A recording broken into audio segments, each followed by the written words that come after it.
juego de manera repentina o peor aún, termina en algo catastrófico, como vemos un joven de 29 años de edad donde en pleno juego se desata lo que es un estado de inconsciencia, pérdida de la fuerza muscular, pérdida del estado de la conciencia y cae el paciente de manera abrupta al suelo. Día a día, años tras años, vemos que siguen sucediendo este tipo de eventos, donde personas jóvenes se siguen teniendo eventos cardiovasculares de manera súbita. Aquí vemos otro ejemplo muy característico, donde otro jugador de fútbol cae al suelo de manera repentina, es asistido inmediatamente por lo que es el personal médico. ¿Cuál es el objetivo de estos videos que vieron anteriormente? El objetivo es identificar y prevenir mediante esta explicación y esta conferencia mínima lo que son las muertes súbitas. Vemos muchos pacientes jóvenes a diario caer en actividades físicas cuando son sometidos a estrés. Este es un ejemplo a diario donde un paciente murió súbitamente, pero imagínense, a cada rato salen en los periódicos, en las medias de prensa, en las redes sociales, donde personas jóvenes mueren de manera súbita sin ningún o sin ninguna anticipación de que tienen arteriopatía isquemia, que tienen una miocardiopatía, que tienen antecedentes cardiovasculares. Y por eso ese es el objetivo de esta clase de hoy, que ustedes puedan identificar a tiempo cuáles pacientes tienen propensión a lo que es hacer muerte súbita. Se preguntarán, bueno, el doctor no ha empezado ni siquiera la clase, la conferencia, y ya está iniciando con un electrocardiograma. Lo que quiero mostrarles en este electrocardiograma, en este y en este, es que son simplemente trazados. Ustedes lo ven en la pantalla como un trazado común y les quiero decir, sin duda alguna, es un trazado, por supuesto, del electrocardiograma, pero son pacientes totalmente diferentes. ¿Y cuál es la anécdota de estas dos imágenes? Es que siempre tenemos que permanecer lo que es la clínica del paciente, orientándonos, por supuesto, los síntomas del paciente, cómo viene el paciente, cuál es el tiempo de la evolución. Por ejemplo, vemos en este caso que es un paciente con un dolor torácico de manera subaguda, o sea, no es aguda, no fue iniciado en minutos o segundos, sino que es un dolor subagudo que ha iniciado y se ha extendido por incluso semanas. Vemos un electrocardiograma donde se ven cambios que quizá ustedes aún no lo perciben porque no hemos iniciado la clase. A diferencia de este, también se ven unos cambios electrocardiográficos, pero ¿cuál es la diferencia de un electro y otro? Es que el tiempo de evolución es crucial. Por eso, los objetivos de esta clase, luego van a responder ustedes mismos, sin ni siquiera yo preguntárselo, cuáles fueron los que desencadenaron que esos dos futbolistas murieron de manera súbita y qué desencadenó o qué patología tenían esos dos electros vistos previamente. El objetivo de esta conferencia de hoy es que ustedes puedan identificar un electrocardiograma normal, identificar rápidamente cuáles son las bradiarritmias más importantes que comprometen la vida del paciente, cuáles son las indicaciones de marcapasos y identificar lo que son las taquiarritmias y los síndromes coronarios agudos y por supuesto lo que son el dispositivo de desfibrilación externa automática. Todos sabemos, ya algunos de ustedes quizá conocen, sabemos que la conducción eléctrica del corazón de manera normal o de manera fisiológica inicia, por supuesto, con lo que es el nódulo sinusal, que es el primer nodo, que es el marcapaso del corazón. De manera normal, el nodo sinusal conduce lo que es la electricidad hacia lo que es el nodo AB para luego irse lo que es el haz de His y, por supuesto, al final, lo que son las fibras de Purkinje. Estamos hablando de un escenario fisiológico, donde regularmente, si se recuerdan de la fisiología celular del miocito, o sea, de la célula cardíaca, el miocito se encuentra en lo que es una fase de repolarización, se encuentra a menos 90 milivoltios. Automáticamente hay una conducción eléctrica y esos menos 90 milivoltios hace una entrada rápida de sodio, recordando que el sodio es un electrolito positivo, va a hacer que ese miocito se torne positivo. Y por supuesto ahí comienza lo que es toda la despolarización celular de la célula miocárdica. Antes de iniciar a hablar del electrocardiograma en sí, tenemos que conocer las derivaciones. Son 12 derivaciones. Las 12 derivaciones se dividen en frontales y precordiales. Las frontales son, por supuesto, las que quizás ustedes han escuchado, que se dividen en ABR, ABL y ABF, y lo que son D1, D2 y D3. Y las precordiales van desde B1, B2, B3, B4, B5 y B6. Si se fijan, las precordiales se colocan en lo que es en la pared anterior del tórax y las precordiales y las frontales, perdón, se colocan en lo que son los brazos, brazo derecho, brazo izquierdo, pierna izquierda y por supuesto el neutro que vendría siendo lo que es la pierna derecha. Luego vamos a ver el conjunto de cada una de estas derivaciones. Todo médico, independientemente de cuál especialidad haga en su futuro, ustedes que son jóvenes y le queda un mundo hermoso por delante, tenemos que conocer e identificar cuáles son los patrones de reporte que se deben realizar de manera consensuada a la hora de reportar o de ver un electrocardiograma. Debemos identificarlo, debemos de verificar lo que es la calibración, el ritmo, la frecuencia, el eje, las ondas, tanto P, el complejo QRS, el intervalo PR y el segmento CT, y por supuesto la onda. Esto parece muy sencillo, y por supuesto que lo es. Este es un electrocardiograma donde lo que vemos es la hoja cuadriculada que ven en los trazados, y de manera normal, si se fijan, hablaremos un poco en un lenguaje coloquial en este momento para poder entenderlo en su totalidad. Si se recuerdan, el electrocardiograma normal se divide en cuadritos pequeñitos y cuadritos grandes. Cada cuadrito pequeño mide lo que es 0.04 segundos. Y cada cuadro grande, que por supuesto comprenderían 5 cuadritos pequeños, medirían lo que son 0.2 segundos. ¿Para qué es importante esto? Luego veremos cómo es que se mide en cada onda, porque es importante identificar cada cuadrito pequeño para luego sacar lo que es la frecuencia cardíaca, ver el tiempo que tiene cada onda y así sucesivamente. Y de manera vertical vemos que cada cuadrito pequeño mide lo que es 0.1 milivoltios. Y por supuesto, la velocidad que debe de correr el papel del electrocardiograma debe de ser de 25 milímetros por segundo. Si tenemos estas medidas, estamos hablando de que un electrocardiograma está bien calibrado y ya, entonces ya estamos haciendo los pasos del reporte, por supuesto, del electrocardiograma. Fíjense en este electrocardiograma, aquí están todas las derivaciones. Simplemente les traigo esto para que puedan identificar que están todas las derivaciones ya unidas en el trazado. Fíjense en D1, aquí están, D2, D3, perdón, ABR, ABL, ABF y las precordiales que vendrían siendo de B1 a B6. Ok, esta parte es esencial para poder entender algunos temas que veremos a continuación. Cada derivación del electrocardiograma representa una cara del corazón. ¿Por qué? Las disposiciones que están en el sistema esaxial, cuando se unen tanto el triángulo de Enthoven con lo que son las derivaciones precordiales, hacen la mirada a todas las caras del corazón. Si se fijan, ven como simplemente la derivación de 1 y ABL miran lo que es la cara lateral alta. Las derivaciones B1 y B2 miran la cara septal del corazón. Y fíjense cómo la derivación D2, D3 y ABF miran lo que es la cara inferior. Y así sucesivamente la B5 y B6 miran lo que es la cara lateral baja. Y por último, las derivaciones B3 y B4 miran la cara anterior. Esto es de vital importancia, conocer cuáles son las derivaciones que miran o representan la parte del corazón. ¿Por qué? Porque en el futuro ustedes verán algunos cambios en el electrocardiograma que se reflejan, por supuesto, dependiendo de la cara del corazón.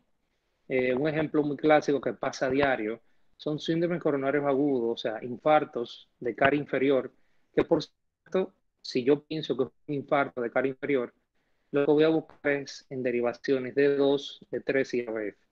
Y así sucesivamente, si pienso que es un infarto de la cara anterior, por supuesto voy a buscar en derivaciones de 3 y B4. Eso es importante a la hora de decidir de la realización de un cateterismo cardíaco. ¿Por qué? Porque a la hora de ver un electrocardiograma con alteraciones en alguna de las caras, a la hora de hacer el cateterismo ya tenemos idea de cuál arteria, de las arterias coronarias, podría estar afectada. Por supuesto, si estamos hablando de la cara inferior, podríamos pensar que está alterada lo que es la coronaria derecha. Y si estamos hablando de la cara anterior, podríamos tener idea de que la arteria culpable sería la arteria descendente o la descendente anterior. Aquí está lo que es un papel milimetrado del electrocardiograma. Aquí vemos lo que son las ondas, la onda P, el complejo QRS y la onda T. Y por supuesto el punto J. Ok, cada onda representa un momento en lo que es el ciclo cardíaco.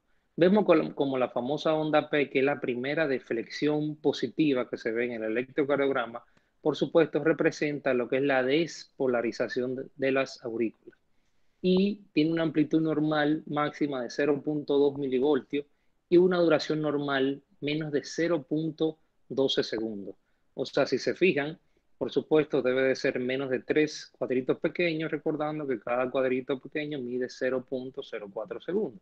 Y recordando que de manera vertical, cada cuadrito de manera vertical mide 0.1 milivoltios. Entonces, a continuación, vemos lo que es el complejo QRS. El complejo QRS, como ustedes conocen, lo que representa es la despolarización ventricular. Al representar la despolarización ventricular, recordando que ya se despolarizaron las aurículas, si se fijan, ¿qué es lo que divide la despolarización auricular a la despolarización ventricular? Muy fácil, lo que es el segmento PR. El segmento PR, si se fijan, los segmentos en su totalidad deberían de ser de forma fisiológica isoeléctricos. ¿Y qué se define como el segmento PR? Ese es el momento en que un momento se despolariza las aurículas y por supuesto luego se despolarizan los ventrículos. Y esos son los microsegundos donde hay un lapso para que no se contraigan las dos cavidades al mismo tiempo, para que no se contraiga una aurícula al mismo tiempo que el ventrículo. Entonces, en este caso, el segmento PR, que se encuentra isoeléctrico, que debe de medir menos de 0.20 segundos, y por supuesto seguido entonces del famoso complejo QRS, que si se fijan, la onda Q es la primera deflexión negativa que observamos y la primera deflexión positiva es llamada onda R, para luego caer otra vez en una deflexión negativa y llamada onda S. Y ahí se complementa lo que es la despolarización ventricular. Ahora, hay algo llamativo en el complejo QRS y es que en ese momento también ocurre la repolarización auricular. Pero como la repolarización auricular no es mayor la actividad eléctrica que la despolarización ventricular, por eso esa repolarización auricular queda enmascarada en esa gran despolarización de los ventrículos. Y de manera normal, el complejo QRS debe de medir menos de 0.12 segundos. Esta medida es crucial para luego diagnosticar algunas taquiarritmias que veremos más adelante. Y por último, del electrocardiograma, en cuanto a las ondas, vemos la famosa onda T. La onda T ya vendría siendo el final y lo que representa es la repolarización de los ventrículos. Regularmente es positivo. Lo podemos ver en algunos casos como personas jóvenes o de bajo índice de masa corporal, ondas T negativas en lo que son derivaciones B1 y B3. En algunos casos se puede ver de manera fisiológica en pacientes jóvenes y niños y con índice de masa corporal disminuido, lo que es una onda T negativa. Perfecto. Esto es una pregunta clásica que siempre nos hacen en el transcurso de carrera en medicina. ¿Cómo sabemos que un ritmo se encuentra de manera fisiológica en un ritmo sinusal? ¿Cómo sabemos que ese ritmo o esa actividad eléctrica empezó por el lugar donde, para la redundancia, debe de empezar? Para poder diagnosticar que un ritmo, un electrocardiograma se encuentra en un ritmo sinusal, debe cumplir los siguientes criterios. Debe tener una frecuencia cardíaca entre 60 y 100 latidos por minuto.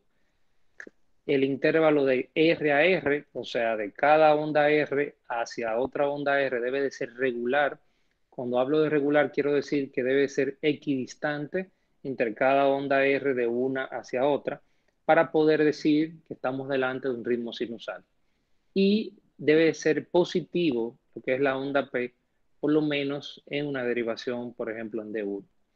Y por supuesto, debe de haber lo que es una onda P que preceda antes del complejo QRS.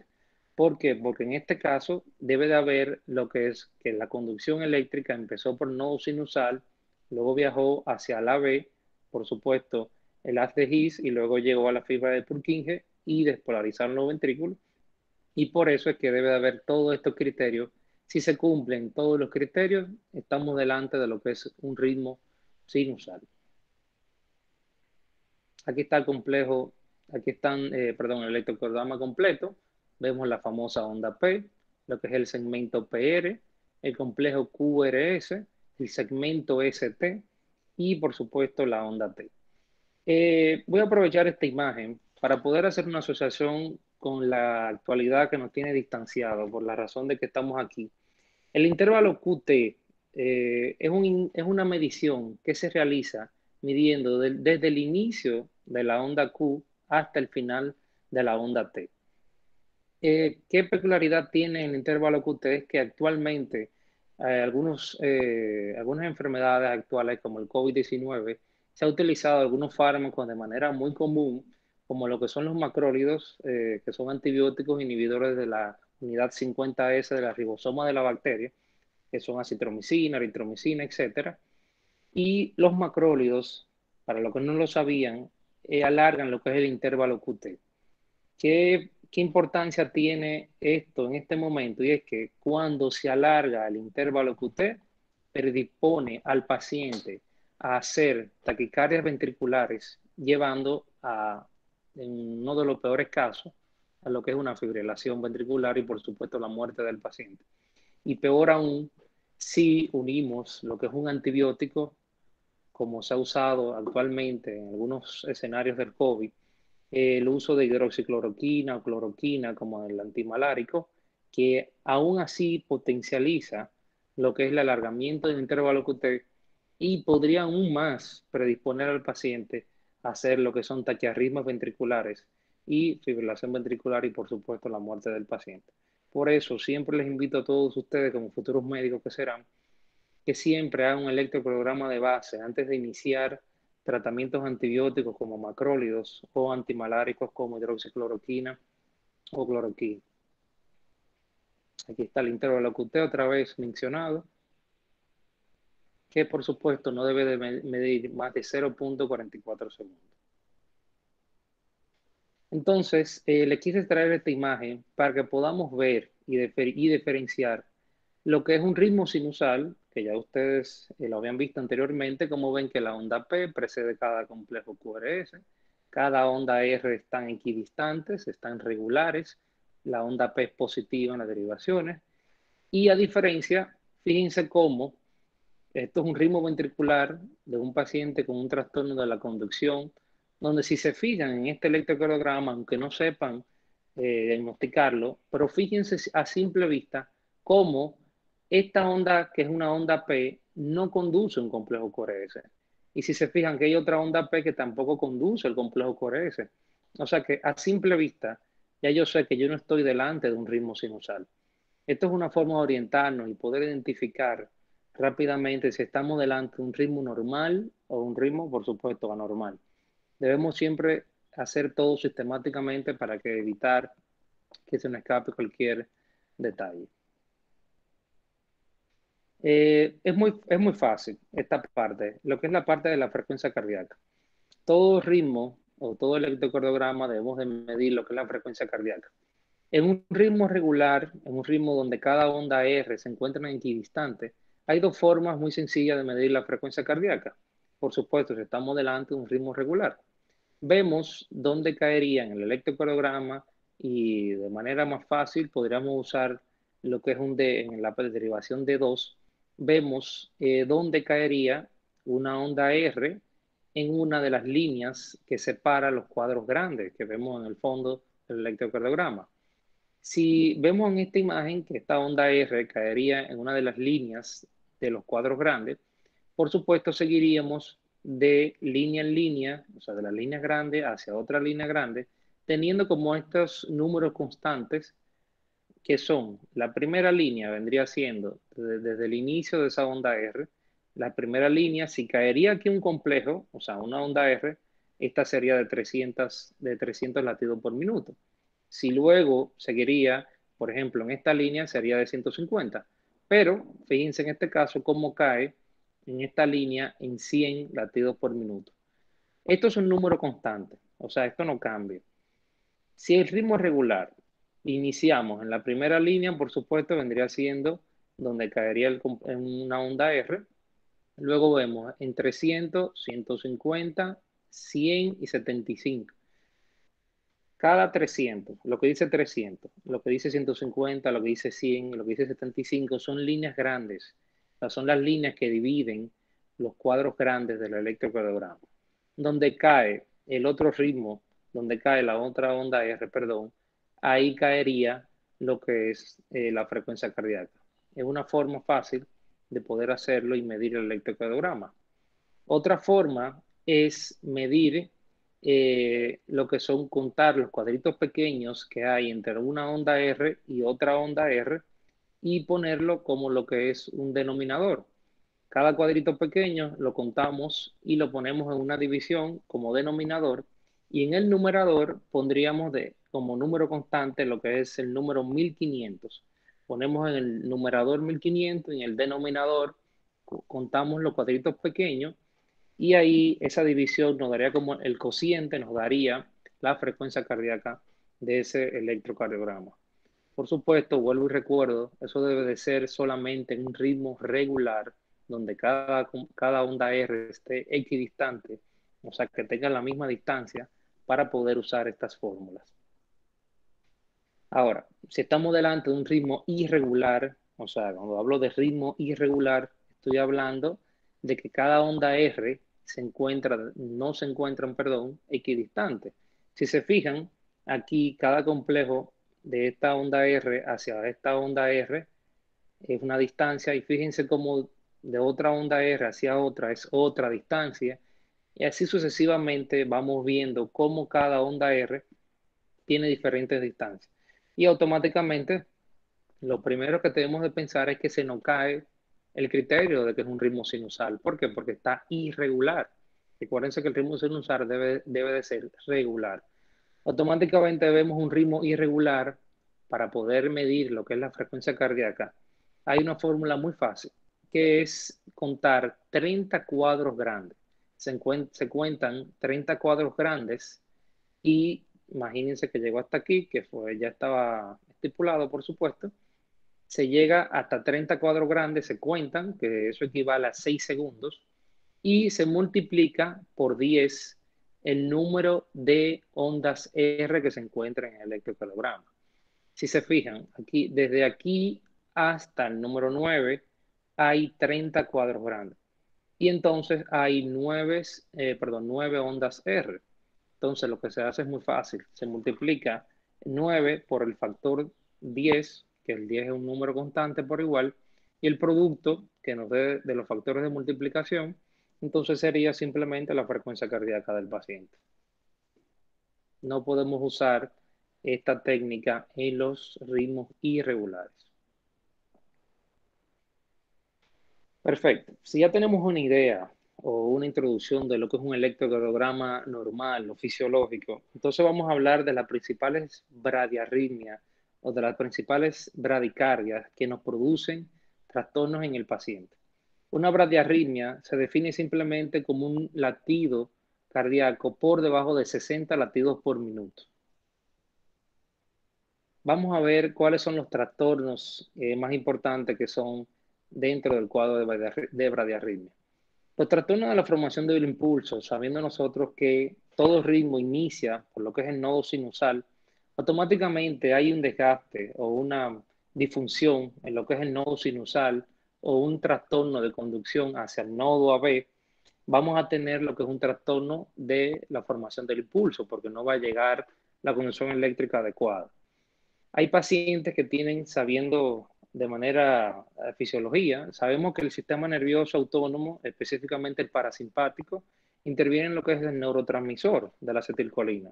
Sabemos que la acetilcolina a nivel cardíaco produce lo que es bradicardia o tendencia a la bradicardia, a diferencia del sistema nervioso simpático que produce taquiarritmia o podría aumentar lo que es el latido cardíaco. Los trastornos de la conducción de impulso se pueden dar por varias razones. Una de las principales razones donde hay trastorno de la conducción de los impulsos, o sea, que no conduce adecuadamente del nodo sinusal a la B y luego a las de His y al final la fibra de Purkinje, es que el paciente tenga lo que es una cardiopatía isquémica, que tenga fibrosis cardíaca, que tenga inflamación miocárdica o secundaria a fármacos.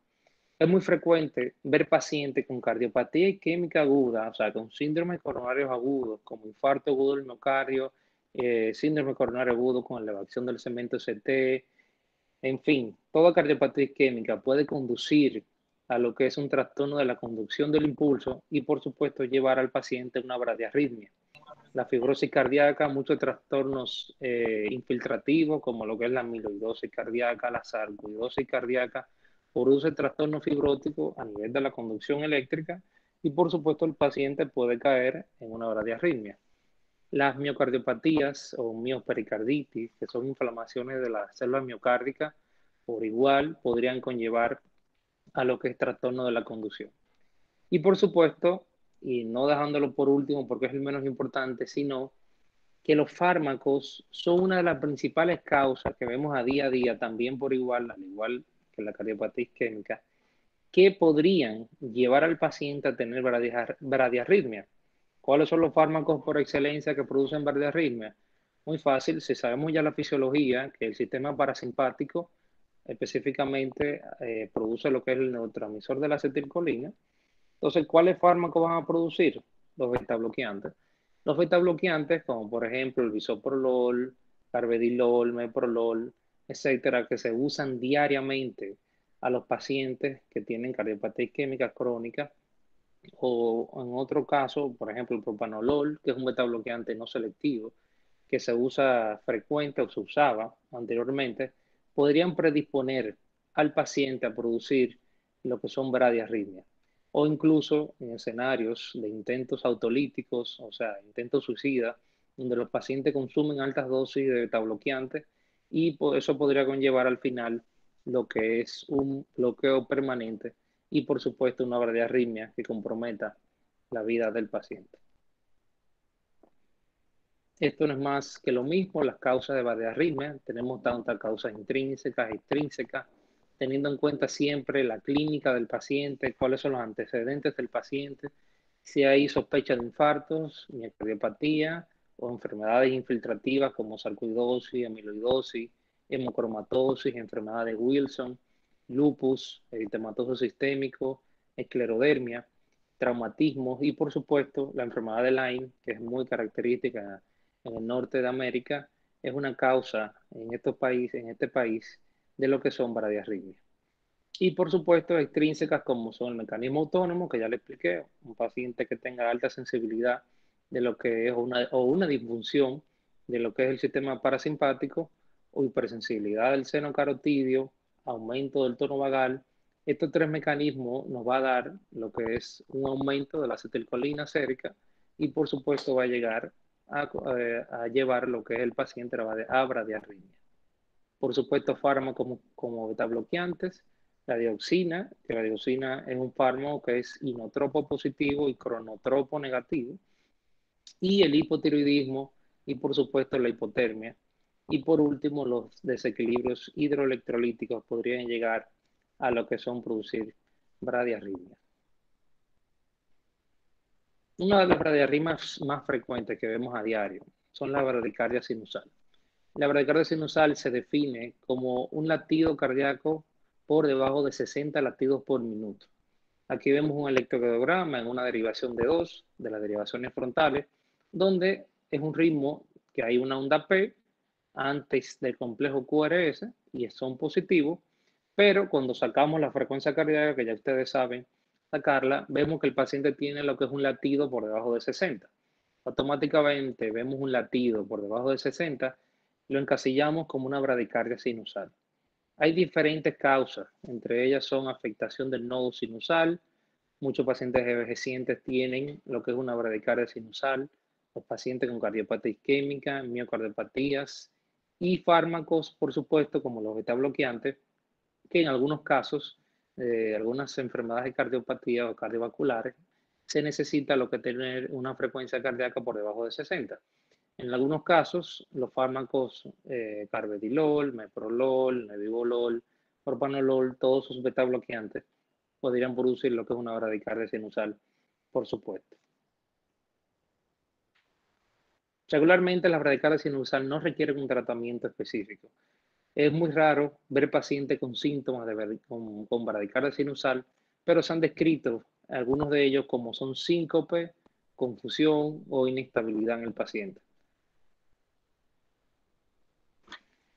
Ok, ahora hablaremos de lo que son los bloqueos AB. Por supuesto, ya estamos saliendo de las afectaciones sinusal.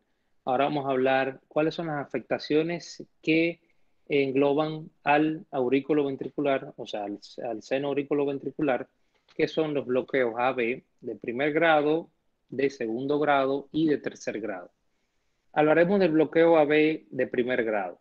No es más que una prolongación del segmento PR por encima de 0.2 segundos.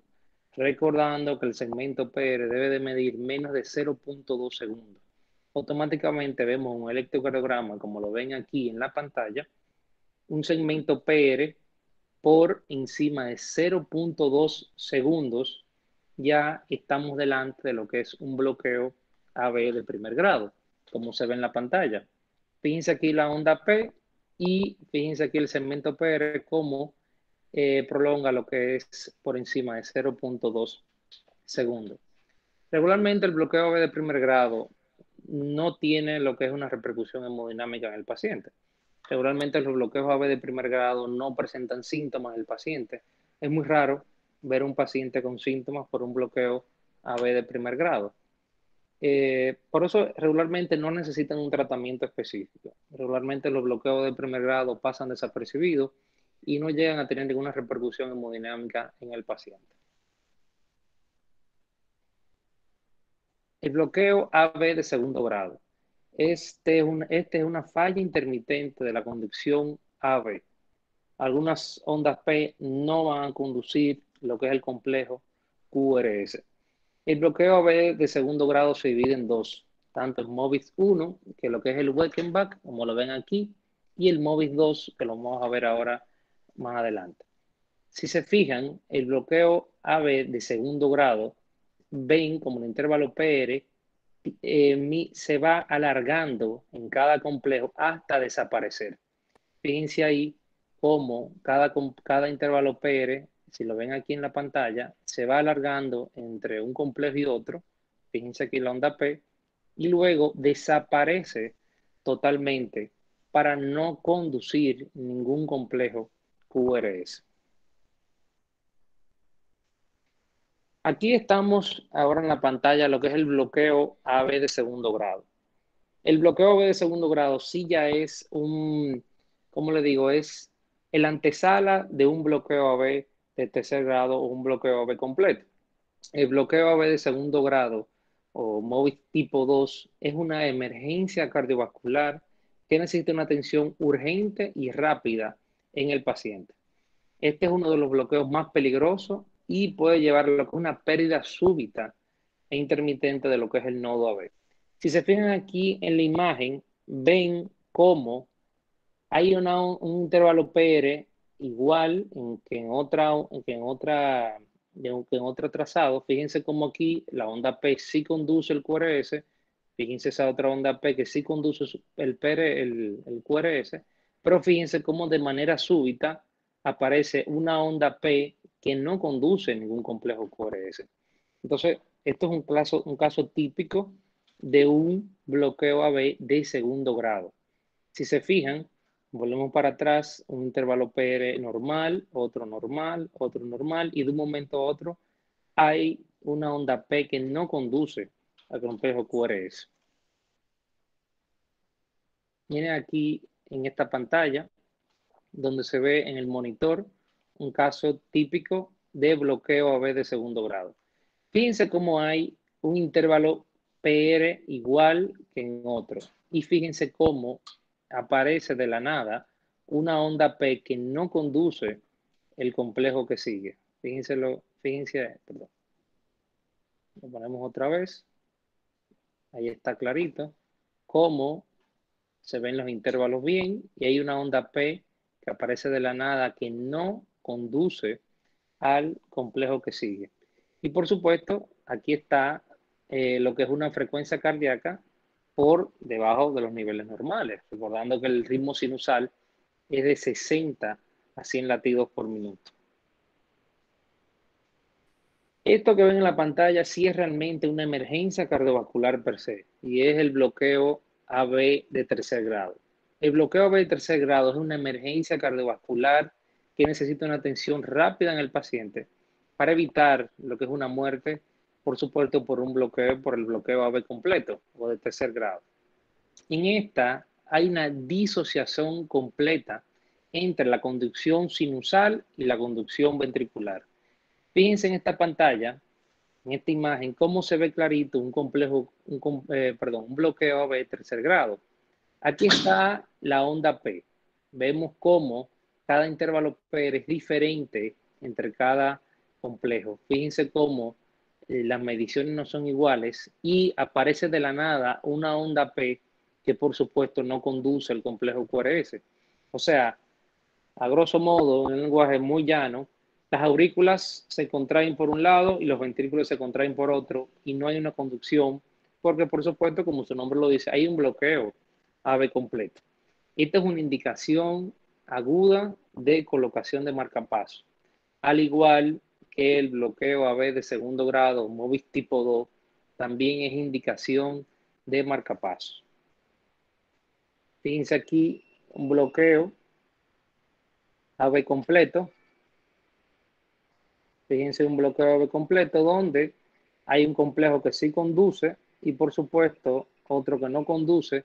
Y fíjense cómo este ritmo ventricular, que es el complejo QRS, no estuvo comandando por una onda P. O sea, fue un ritmo que lo tiró sin haber sido estimulado como normalmente debe de ser por la onda P.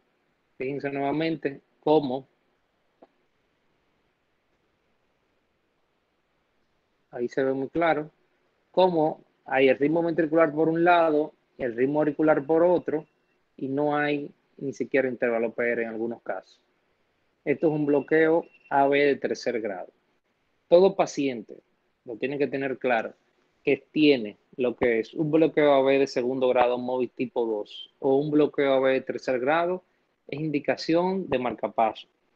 Teniendo en cuenta, por supuesto, y teniendo una manera íntegra en lo que es el paciente. Por supuesto, teniendo en cuenta si el paciente tiene lo que es una intoxicación por fármacos, si tiene un desorden hidroelectrolítico y, por supuesto, si el paciente está presentando en el momento lo que es una cardiopatía isquémica, como por ejemplo un síndrome coronario agudo, un paciente que esté haciendo un infarto, por ejemplo, de la arteria coronaria derecha, que podría producir un infarto de cara inferior de la arteria coronaria derecha, eso podría producir lo que es un bloqueo AV completo. Entonces, en estos casos debemos de ser íntegros e identificar si el paciente está haciendo un infarto en el momento y, por supuesto, tenemos que tratar realmente, en este caso, es el infarto como tal, porque el infarto es que está produciendo la bradiarritmo o el bloqueo de tercer grado. ¿Entienden la idea? Debemos siempre de ver el paciente como un todo, no ver el paciente como un trazado eléctrico, sino verlo en la clínica, en el contexto que llegue el paciente, diagnosticando, por supuesto, y teniendo como diagnóstico diferencial que si estamos delante de una cardiopatía isquémica, un síndrome coronario agudo, debemos de primero tratar, por supuesto, el síndrome coronario agudo antes de descartar que no sea un infarto que esté produciendo lo que es la bradiarritmia. Hay otras situaciones que se ven, como por ejemplo el paro sinusal, que este no es más que un ritmo, un arresto sinusal, donde se ve una línea isoeléctrica por más de 3.96 segundos. Hay pacientes que son conocidos, que van a la consulta o que van a la emergencia y tienen lo que son síntomas de pérdida de la fuerza muscular pérdida del estado de conciencia y que se revierte espontáneamente. Son pacientes que llegan a la emergencia o llegan a nuestra consulta definiendo todos los síntomas característicos de un síncope, una pérdida transitoria de la fuerza muscular y el estado de conciencia que se revierte espontáneamente sin dejar ningún trastorno neurológico. Y si evidenciamos un paro sinusal, ya sea en un Holter de 24 o incluso de 48 horas, o en un electrocardiograma de base identificamos un arresto sinusal, entonces podríamos sospechar y diagnosticar, por supuesto, intoxicaciones, descartar lo que son fármacos que estén produciendo el arresto sinusal, desórdenes hidroelectrolíticos y posiblemente valorar lo que es la colocación de marcapasos. Déjenme presentarles el marcapaso. Este es un marcapaso permanente.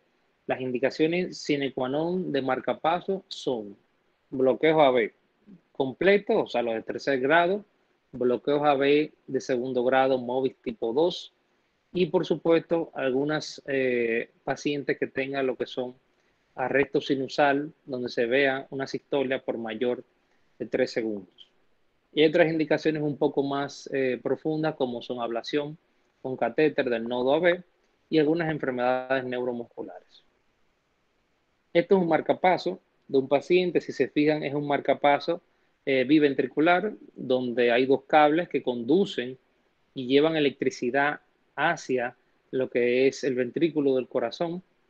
Fíjense cómo es un bloque, es un marcapaso biventricular que llega, tiene dos cables, por decirlo así, si lo ven, y esto viaja por lo que es la vena subclavia, llegando a lo que es la vena cava superior y llegando a lo que es la cavidad cardíaca. Aquí vemos, fíjense cómo el marcapaso ya insertado en un paciente, cuando por supuesto lo amerite. Si se fijan, esto no es muy común ver las descargas eléctricas, o sea, el impulso del marcapaso. Vemos que algunos pacientes delgados y con poca grasa o tejido celular subcutáneo, se puede ver cuando el marcapasos entra en lo que es la actividad eléctrica del corazón. Los marcapasos se programan para poder iniciar cuando lo que tiene la frecuencia cardíaca disminuida.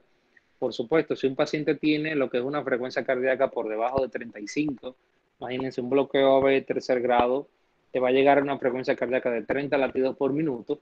Entonces, en ese caso, ponemos un marcapaso que tenga una sensibilidad a los 30 latidos por minuto y cuando lo capta, entonces ahí entra lo que es el marcapaso. Fíjense muy claro cómo se ve, marcapasos ahí funcionando adecuadamente. Algunos dispositivos electrónicos que ven, que se introducen en los pacientes, no solamente son marcapasos. Hay lo que son desfibriladores automáticos, están también los resincronizadores cardíacos. Algunos dispositivos vienen unidos con diferentes funciones. Algunos de ellos pueden ser tanto desfibriladores como con marcapasos o desfibriladores con resincronizador. Indistintamente uno de ellos, por supuesto, teniendo en cuenta las indicaciones del paciente. Entonces, imagínense ese paciente que se colocó su marcapasos por un bloqueo AB de tercer grado. Se fijan en la radiografía cómo se ve el marcapasos y el cable, cómo llega a lo que es la parte ventricular del corazón del paciente. Aquí hay una colocación de buena técnica, llegando el cable hacia el ventrículo. Y la gran pregunta y el gran miedo que a veces algunos médicos tienen de emergencia cuando un paciente tiene un marcapaso, y realmente no hay nada de que asustarse. Esto es un electrocardiograma, lo que ven en la pantalla, de un paciente con marcapaso. Fíjense cómo, si lo pueden ver, evidenciar aquí en derivaciones B2 y específicamente en B3 y B4, o en todas se ve, fíjense en ABF, en ABL, fíjense aquí en D2, cómo se ve una espiga. Fíjense ahí cómo hay una espiga, esa es la famosa espiga de marcapaso que precede a la contracción ventricular.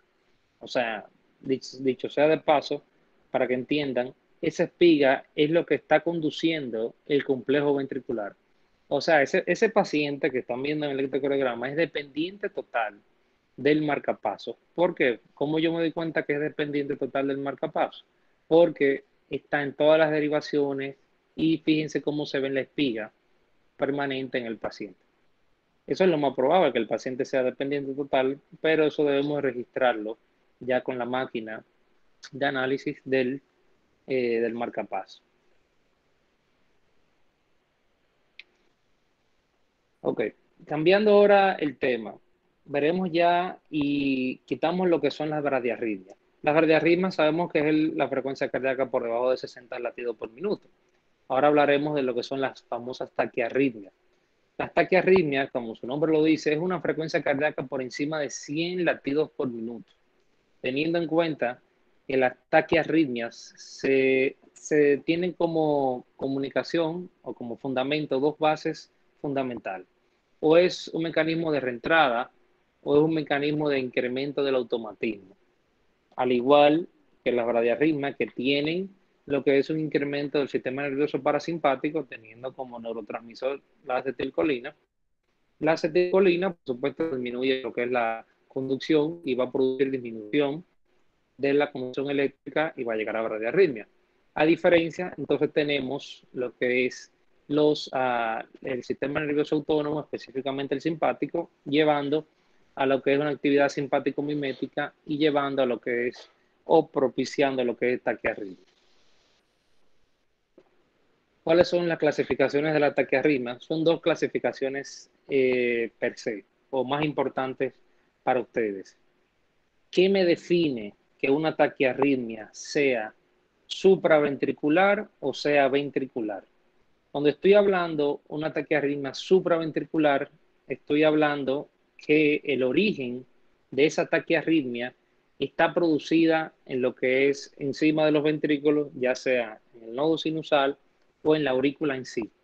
¿Y cómo yo sé rápidamente si estoy delante de una taquiarritmia supra o ventricular? Si es supraventricular, o sea, por encima del ventrículo, el QRS debe de medir lo que es menos de 0.12 segundos. El QRS, o lo que es igual a medir menos de 120 milisegundos. Ahora, si tenemos una taquiarritmia ventricular, ¿cómo va a ser el QRS? El QRS va a ser mayor de 0.12 segundos. Por eso es súper importante identificar, por lo menos a grosso modo, qué taquiarritmia, si es ventricular o supraventricular, para poder descifrar y llegar a una terapéutica adecuada. Vamos a ver cuáles son las taquiarritmias supraventriculares. Del nodo sinusal, por supuesto, el prototipo es la taquicardia sinusal, y de las auriculares tenemos la taquicardia auricular multifocal, tenemos la fibrilación auricular y tenemos lo que es el flúter auricular. La taquicardia sinusal no es más que una taquiarritmia por encima de 100 latidos por minuto, pero que tiene una onda P que precede cada complejo QRS y que las medidas de cada RR son equidistantes, o sea, son regulares. ¿Por qué? Porque la distancia de una onda R hacia otra onda R, o sea, el intervalo RR es igual de distancia. Lo único que el latido por minuto es por encima de 100 latidos por minuto y por supuesto automáticamente lo encasillamos como una taquicardia sinusal. Vamos a ver un video clásico. Fíjense ahí, esto es una taquiarritmia. Fíjense en el paciente cómo se ve el complejo QRS. Es un complejo QRS estrecho y ahí estamos de una taquiarritmia supraventricular porque el QRS está por debajo de 0.12 segundos. ¿Cuáles son las taquiarritmias auriculares? Una de estas es la famosa taquicardia auricular multifocal. La taquicardia auricular multifocal se diferencia de lo que es la fibrilación auricular y del flúter auricular porque las ondas P que sí están presentes, fíjense lo que dice P1, P2, P3 y P4, son ondas P. Hay ondas P que precede cada complejo QRS. Son irregulares de una distancia a otra, pero fíjense cómo la morfología de las ondas P de una y otra son diferentes. Fíjense la P como es una morfología distinta a otra. Fíjense cómo esta onda P tiene lo que es de manera vertical más milivoltios a diferencia, por ejemplo, de la P2. Y por supuesto, por eso es el nombre, es una taquicardia atrial multifocal, porque la conducción viene de distintos puntos de las aurículas. Perdón, es un ritmo regular, dije irregular, pero es un ritmo regular, lo único que en diferentes derivaciones está señalado. Ahora, a diferencia de la fibrilación auricular, la fibrilación auricular es la taquiarritmia o la disritmia más frecuente a nivel mundial. Se cree que 1% de la población tiene esta taquiarritmia y ni siquiera o pasa desapercibido. Hay muchos pacientes que presentan lo que es la fibrilación auricular de manera paroxística y quizá nunca son diagnosticados. La fibrilación auricular es una taquiarritmia que puede conducir a serias complicaciones en el paciente, llegando a lo que son complicaciones como eventos o enfermedades vasculocerebrales isquémicos. Por supuesto, porque si tenemos una fibrilación auricular, tenemos lo que es la aurícula contrayéndose de manera irregular, de manera desordenada, y por supuesto, en esas contracciones fibriladas irregulares, se puede formar en algún momento lo que es un coágulo y por supuesto ascender lo que es una embolia cardíaca y llegar a cualquier circulación mayor, ya sea a nivel cerebral o en algunos de los casos a nivel de las arterias renales o miembros inferiores o en el peor de los casos en las arterias coronarias. Si se fijan en la pantalla, en la parte superior es un ritmo sinusal, su onda P que precede cada complejo QRS, y fíjense abajo cómo estamos delante de un ritmo de fibrilación auricular que se define como ausencia de ondas P, o sea, no se ven ondas P en el trazado del electrocardiograma. Eso que ustedes ven ahí, esos trazados, son ondas F minúscula de fibrilación auricular. Fíjense cómo los intervalos RR no son equidistantes, o sea, son irregulares y hay ausencia de lo que es la onda P. Esos son los criterios básicos y rápidos para poder identificar lo que es una fibrilación auricular. Y por supuesto, recordando, para poder medir la frecuencia cardíaca en un ritmo irregular, debemos hacerlo con la ley de los 6 segundos de manera fácil y multiplicar por 10 las ondas R que se presenten en 30 cuadros grandes en el trazado del electrocardiograma y ahí tendríamos lo que es la frecuencia cardíaca del paciente. Otra de las taquiarritmias auriculares es el flúter auricular. A diferencia de la fibrilación, el flúter auricular es un ritmo regular y a diferencia de las ondas F minúsculas que se ven en la fibrilación auricular, el flúter auricular se ven las ondas F mayúscula o como en dientes de sierra. Fíjense que es un signo muy distinguible de ver en un electrocardiograma, esas ondas F mayúscula, por supuesto, en dientes de sierra, y fíjense cómo los complejos RR, cada intervalo RR es equidistante. No voy a abundar mucho con el tratamiento de la fibrilación auricular, pero para que sepan desde ahora, el tratamiento de fibrilación auricular siempre ha sido un debate año tras año. Hay diferentes modos de tratar, ya sea control de frecuencia, revertir el ritmo hacia un ritmo sinusal o la prevención de los episodios. Para poder tratar la fibrilación auricular, tenemos que identificar, uno, lo que es prevención de episodios con anticoagulantes en el paciente. Si el paciente tiene una valvulopatía, ya sea una válvula protésica mecánica, se debe usar, por supuesto, anticoagulantes como warfarina. Pero si el paciente no tiene ninguna valvulopatía, se puede usar lo que son los nuevos anticoagulantes orales, como la Pixaban, Doxaban, etc. Para el control de la frecuencia del ritmo en pacientes con fibrilación auricular, se usan lo que son beta bloqueantes, antagonistas del calcio, amiodarona para revertir, incluso podría revertir el ritmo del paciente, lo que es la amiodarona, y teniendo en cuenta que como antiarrítmico la amiodarona, llevando que te podría revertir el ritmo, tenemos siempre que tener precaución y diagnosticar o prevenir si el paciente ya tiene un trombo formado en alguna de las cavidades cardíacas. ¿Por qué? Porque si nosotros revertimos el ritmo del paciente de una desfibrilación auricular, lo revertimos a un ritmo sinusal, ya sea con medicamentos antiarrítmicos como amiodarona o con una descarga de una desfibrilación, una descarga eléctrica, lo podemos llevar y ascender un trombo hacia lo que son la circulación mayor. Y por supuesto, el paciente que empezó con una fibrilación llega a lo que es un evento vasculocerebral isquémico o un infarto agudo del miocardio si el trombo asciende y tapa lo que es la entrada de las coronarias. ¿Qué tenemos que saber? Algo que es imposible olvidarlo, y es que toda taquiarritmia, o sea, todo paciente que tenga una taquiarritmia y tenga inestabilidad hemodinámica, cuando estoy hablando de inestabilidad hemodinámica, estoy hablando de que un paciente no tenga niveles tensionales, que esté inconsciente, que esté sin fuerza muscular, que tenga una disnea marcada, que no tenga presión arterial. Debemos de saltar todos estos pasos y comprometernos y arriesgarnos, riesgo-beneficio del paciente, que toda taquiarritmia inestable hemodinámicamente debe de ser tratada con una descarga eléctrica con un desfibrilador. Toda taquiarritmia inestable hemodinámicamente debe ser tratada con una desfibrilación, porque si no, eso puede llegar al fallecimiento del paciente.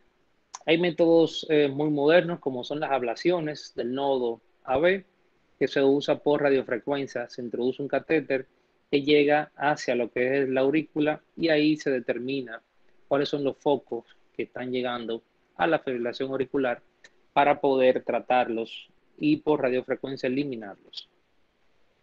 Saltando un poco de las taquicardias auriculares, vamos a ver entonces ahora las taquicardias ventriculares. Que dicho sea de paso, si se recuerdan del video que vimos al inicio, las taquicardias ventriculares, específicamente la fibrilación ventricular, fue lo que probablemente llevó a que estos dos jóvenes que se encontraban en el video anterior llegaran a suceder lo que es una muerte súbita. Una de las principales causas de muerte súbita en pacientes que estaban, entre comillas, aparentemente sanos y que de un momento a otro pasa una muerte súbita, la primera causa va a ser una miocardiopatía, en este caso una fibrilación ventricular. De las taquicardias ventriculares hablaremos solamente de estas dos como enfoque en la clínica del paciente en un contexto de emergencia. Fíjense cómo la taquicardia ventricular, a diferencia de la fibrilación ventricular, son emergencias médicas donde la taquicardia ventricular, fíjense cómo el complejo QRS no tiene ondas P que precedan el complejo QRS. Fíjense cómo las morfologías son iguales de un complejo QRS y otro. Y fíjense cómo el QRS, por supuesto, mide mayor de 0.12 segundos. A diferencia de una fibrilación ventricular donde las morfologías de los complejos son distintas. Los complejos QRS, uno es más ancho que otro, y las morfologías son totalmente distintas, perdón. Y la fibrilación ventricular y la muerte están al acecho. Todo paciente que tenga lo que es una inestabilidad hemodinámica súbita o se precede de una muerte súbita, probablemente pudo haber sido por lo que es una fibrilación ventricular. Fíjense aquí el video, en esta imagen, déjame bajar un poco el volumen. Fíjense en esta imagen cómo estamos delante de lo que es una taquicardia ventricular. ¿Cómo yo sé que es una taquicardia ventricular? Fíjense cómo cada complejo QRS es igual que el anterior, iguales morfologías, y tenemos el QRS que mide mayor de 0.12 segundos. A diferencia de una fibrilación ventricular, donde el complejo QRS, fíjense cómo tiene distintas morfologías, fíjense cómo cada complejo QRS. Ahí el paciente está inestable hemodinámicamente y el tratamiento que se debe de practicar de manera rápida es una descarga eléctrica o una desfibrilación ventricular con la descarga eléctrica con 200 o 300 joules, dependiendo de cada caso. Este es el desfibrilador. No tener miedo si un paciente está delante de una fibrilación ventricular, porque si no se revierte esa desfibrilación ventricular y se lleva al ritmo sinusal, el paciente va a caer en bajo gasto cardíaco y va a fallecer, que probablemente fue la causa de las muertes súbitas que vimos en los videos anteriormente. Ya por último, vamos a hablar brevemente de las principales lesiones que se ven en las cardiopatías isquémicas. En el electrocardiograma, teniendo en cuenta siempre la clínica del paciente, un paciente que presente un dolor torácico agudo o un paciente que presente un dolor torácico de manera subaguda crónica, debemos siempre discernir y de ver de manera íntegra el contexto de cada paciente, porque cada paciente es diferente. Vemos aquí cuáles son los principales cambios en el electrocardiograma, que son tanto isquemia, lesión y necrosis. Vemos cómo la isquemia se traduce específicamente en la onda T.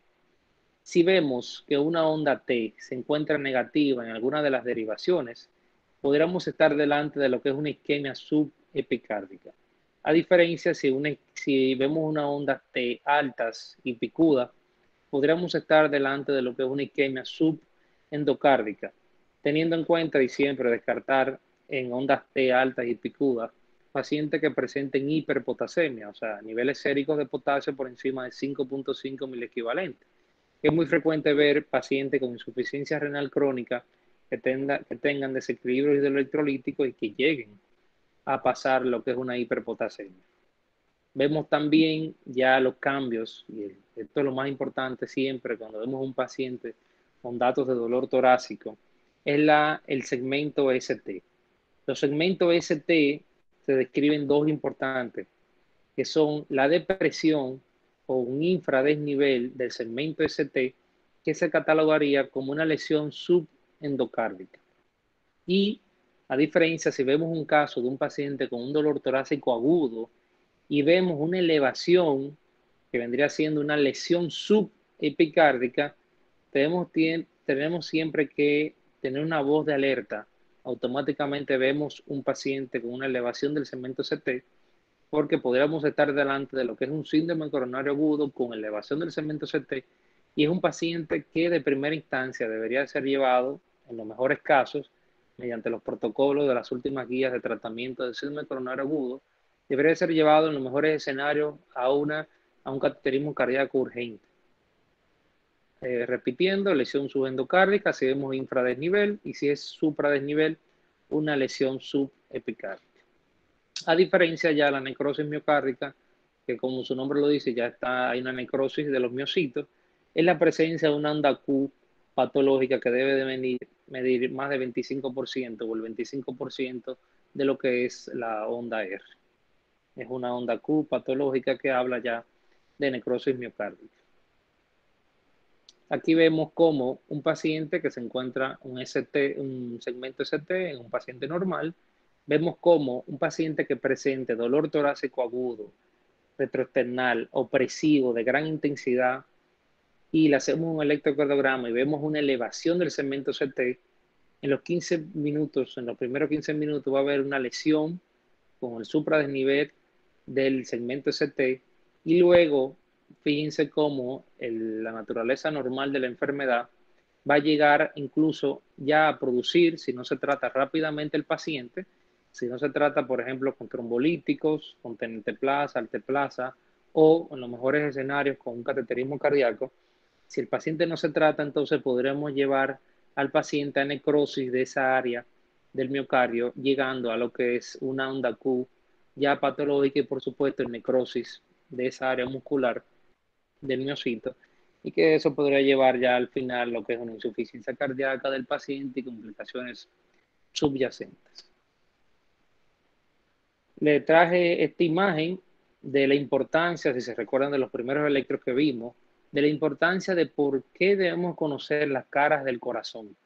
Si se fijan aquí, esto es un electrocardiograma de 12 derivaciones, donde lo que nos llama la atención es un supradesnivel en cara inferior. Fíjense cómo D2, D3 y ABF, que son las derivaciones de cara inferior, vemos una lesión, un supradesnivel, una lesión subepicárdica, vemos aquí cómo hay una elevación del segmento CT y esto, por supuesto, trataríamos de encasillar en lo que es un síndrome coronario agudo con elevación del segmento CT de cara inferior. Por supuesto, el paciente tuvo la clínica en estos casos cuando son infartos de cara inferior del corazón. Los síntomas que quizá ustedes podrían encontrar que le dudarían el diagnóstico, a veces no solamente será dolor torácico, sino también náuseas, vómitos y malestar estomacal. Todo paciente que presente náuseas y vómitos debemos descartar que no estemos delante de lo que es una cardiopatía isquémica, específicamente que sea de cara inferior. A diferencia de este electrocardiograma, es igual, es un paciente con dolor torácico, retroesternal, opresivo de gran intensidad, que se puede acompañar de disnea o no, y vemos cómo en el electrocardiograma vemos en derivaciones B1, B2, B3 y B4, más acentuado en B3 y B4, donde hay una elevación o un supradesnivel del segmento ST en B3 y B4, y así como en B1 y B2, y por supuesto aquí estaríamos delante de lo que es un síndrome coronario agudo con elevación del segmento CT de cara anteroseptal, y por supuesto ese paciente debe de ser llevado en un escenario idóneo, dependiendo las horas de inicio de los síntomas y el traslado del paciente, a un cateterismo cardíaco, porque probablemente esté encasillado en lo que es la arteria descendente anterior. Para terminar, chicos, si se fijan, las enfermedades no debemos ver los pacientes como enfermedades, sino como enfermos. Siempre debemos diagnosticar y tratar al paciente con los síntomas, con la clínica, siempre previniendo lo que son los videos que vimos antes al principio, por supuesto, tratando de descifrar los pacientes que tienen propensión a hacer muerte súbita y evitar que en el futuro estas muertes por accidentes cardiovasculares se sigan produciendo. Bueno, nada, chicos, para mí es un placer haber estado con ustedes esta noche. Si tienen alguna pregunta, alguna observación o algún comentario, para mí sería un placer escucharlos.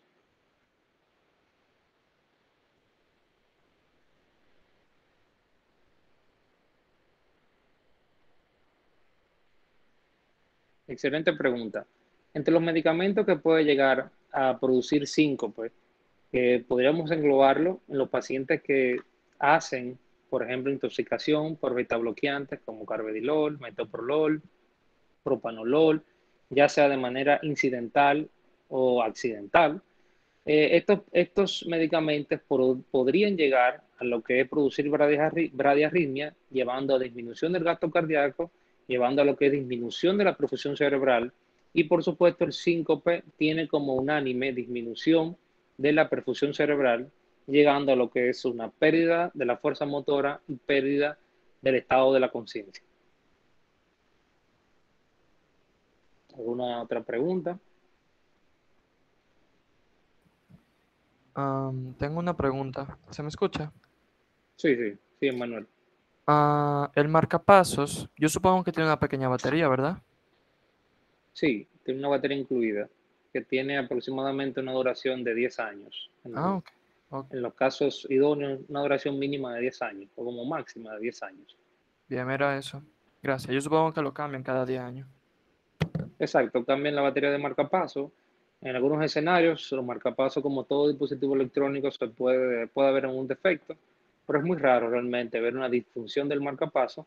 Y por supuesto, hay máquinas que son especiales para verificar lo que es la conducción del marcapaso, las baterías a nivel del marcapaso, y podemos ver si el paciente incluso ha tenido alguna arritmia. O sea, el marcapaso funciona también como holter, capta cualquier disritmia que ha tenido el paciente en el transcurso de su colocación del marcapaso.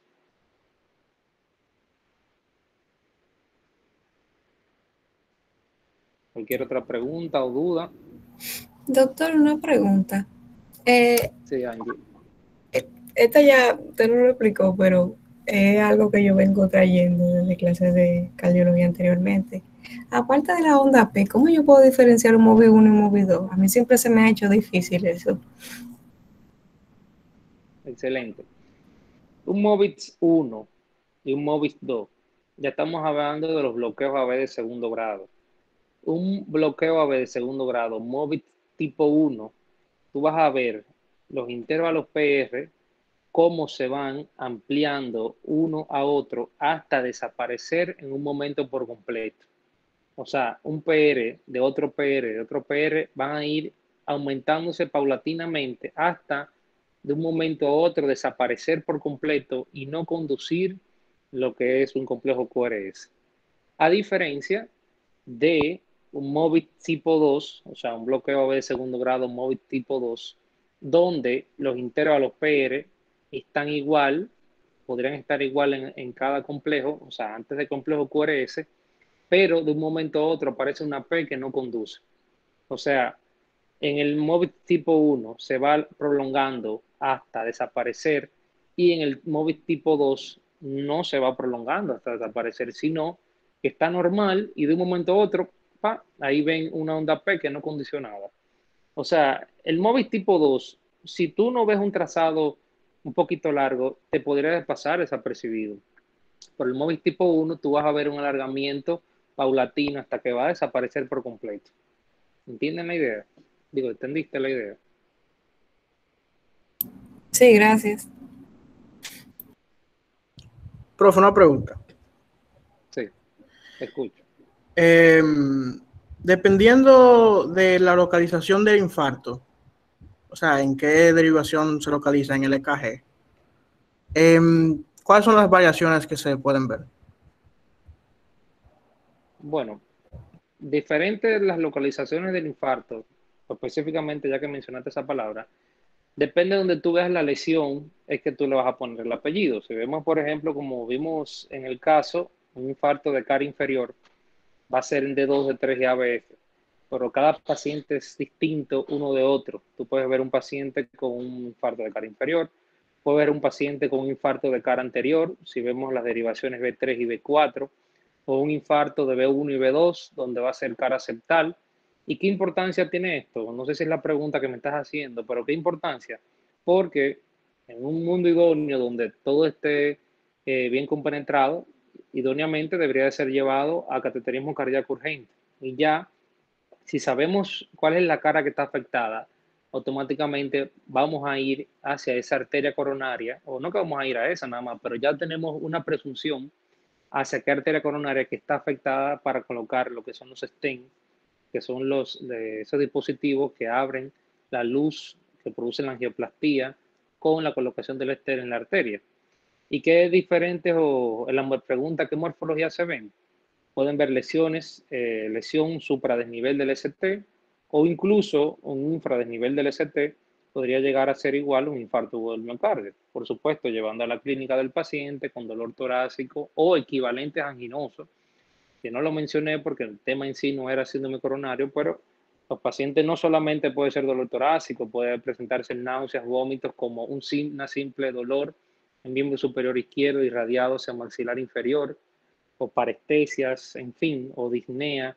O sea, cada paciente es distinto y debemos, por supuesto, verlo de manera íntegra con el electrocardiograma, con los síntomas y con la cara del corazón que está afectada para luego ser llevado a cateterismo cardíaco y colocar los stent o el stent en la arteria culpable, dependiendo de la cara que está afectada, de la arteria, por supuesto, que se encuentra afectada en ese momento. ¿Entiendes la idea, Luis? ¿O te Sí, respondí? profe, gracias. Sí, me respondió, gracias.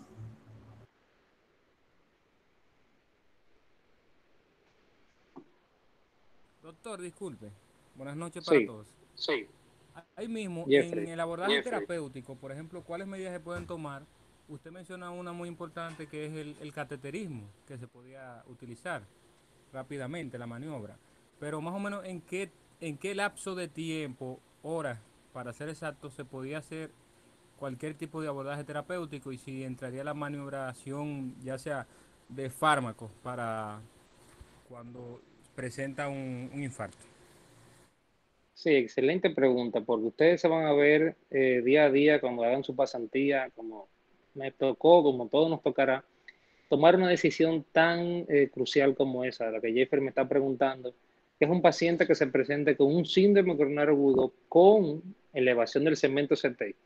Por supuesto, si estamos delante de un paciente con elevación del segmento CT, lo idóneo sería llevar al paciente a cateterismo cardíaco lo antes posible en menos de 60 minutos, en menos de 30 minutos según las últimas guías. Pero si tenemos un paciente que debe de ser, o que en tu hospital o en tu centro donde tú estés no hay cateterismo cardíaco, si no hay cateterismo cardíaco, debe de ser trasladado e iniciar el cateterismo antes de los 120 minutos. O sea, tú tienes 2 horas, imagínate que tú estás solo en el interior, en una pasantía, identificas un síndrome coronario agudo con elevación del ST. Tú tienes que pensar, el tránsito, el transporte, la ambulancia, ¿va a llegar antes de 120 minutos al otro centro? Si la respuesta es sí, se traslada el paciente. Si la respuesta es no, se debe realizar lo que es una trombolisis en el paciente, porque si no, el tiempo es músculo. Mientras más tiempo pase que el paciente permanezca con el infarto y no se trombolice o no se haga una angioplastía primaria con cateterismo, el paciente podría llegar a complicaciones, incluso la muerte con fibrilación ventricular o bloqueo en algunos casos. Pero en conclusión, respondiendo a tu pregunta, si no estás en un centro donde hay hemodinamia, tú tienes 120 minutos para decidir. Si tú en 120 minutos puedes llevarlo a hemodinamia, lo llevas. Si no, tienes que trombolizarlo, teniendo en cuenta las complicaciones que puede llegar a una trombolisis, por supuesto, con tenesteplaza o alteplasa. Antes se usaba lo que es la estreptoquinasa, en algunos sitios puede ser que todavía esté. Y por supuesto, las trombolisis solamente se pueden hacer antes de 12 horas del inicio del infarto. Si un paciente vino 2 días después con un dolor torácico o 15 horas después de un dolor torácico, la trombolisis lamentablemente no se puede hacer a menos que el paciente esté inestable hemodinámicamente y que comprometa la vida del paciente y que no haya de otra, por ejemplo. ¿Entiendes la idea? Sí, muchas gracias, doctor. Perfectamente. Doctor, dos preguntas. Vimos que en la diferencia de taquicardia ventricular y fibrilación ventricular, usted en la taquicardia ventricular mencionó que una amplitud mayor a 0.12 segundos. Pero en la fibrilación ventricular, aparte del tamaño del QRS, ¿también se toma el tiempo de 0.12 segundos o no? Y la segunda pregunta es que cuando yo veo el electrocardiograma en general, por ejemplo, un infarto septal, que veo alteraciones en B1, B2, generalmente yo veo también alteración en B3 y ustedes siempre toman específicamente B1 y B2. ¿Eso es porque se altera B3 o no? ¿O por qué se me altera? No veo la línea normal en los otros derivaciones. Perfecto. Respondiendo a la primera pregunta, en las taquicardias ventriculares, tenemos que en la taquicardia ventricular los QRS, van a ser por encima del 0.12 segundos, tanto en la taquicardia ventricular como en la fibrilación ventricular. Ahora, ¿qué diferencia una taquicardia ventricular a una fibrilación ventricular? Y es que las taquicardias ventriculares, los QRS son anchos, mayores de 0.2 segundos, pero las morfologías son igual. Un QRS es igual al otro QRS y así sucesivamente, todos son iguales y regularmente una taquicardia ventricular es de un solo foco del ventrículo, a diferencia de una fibrilación ventricular que vendría siendo varios focos ectópicos, o sea, focos ectópicos anormales, por supuesto, de diferentes zonas del ventrículo. Por eso es fibrilación ventricular, porque el ventrículo se está contrayendo en diferentes zonas, valga la redundancia, del ventrículo. Y por eso vemos los complejos QRS anchos y de diferentes morfologías.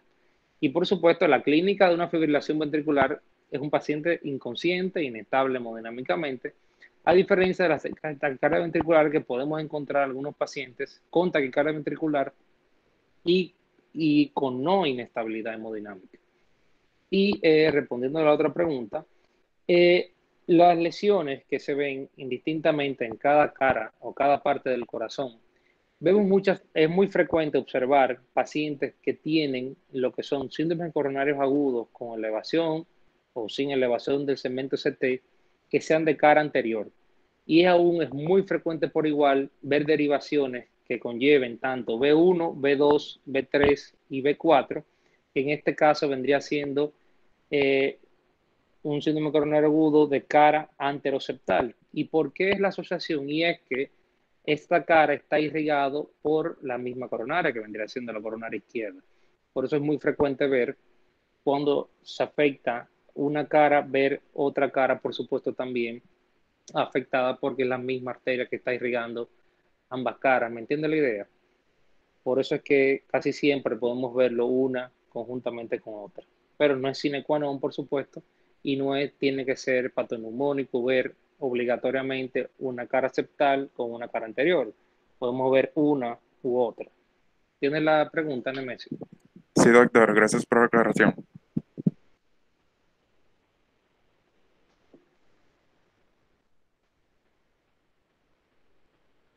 ¿Alguna otra pregunta?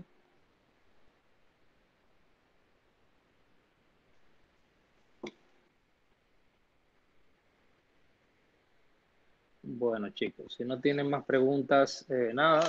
Algunos tienen mi mail, cualquier cosa lo puedo siempre responder y pueden contar conmigo cualquier interrogante, cualquier duda. Y nada, para mí es un placer siempre haber estado compartiendo con ustedes cualquier tipo de academia. Muchas gracias. Muchísimas gracias, doctor. Este, Gracias. doctor, Una pregunta, la grabación.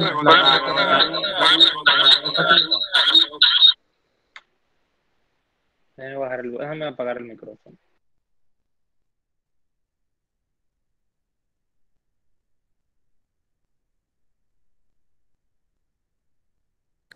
¿Alguien más tiene alguna pregunta? Si la grabación la van a compartir. Sí, la grabación estará disponible en nuestro canal de YouTube. Ok. Muchísimas gracias, doctor, por esta excelente charla que nos acaba de brindar. La directiva de MIC le hace entrega de este reconocimiento por su labor y por la maravillosa que ha sido esta presentación. Estamos muy agradecidos con usted y con su presencia y sería un placer poder contar con usted en futuras ocasiones.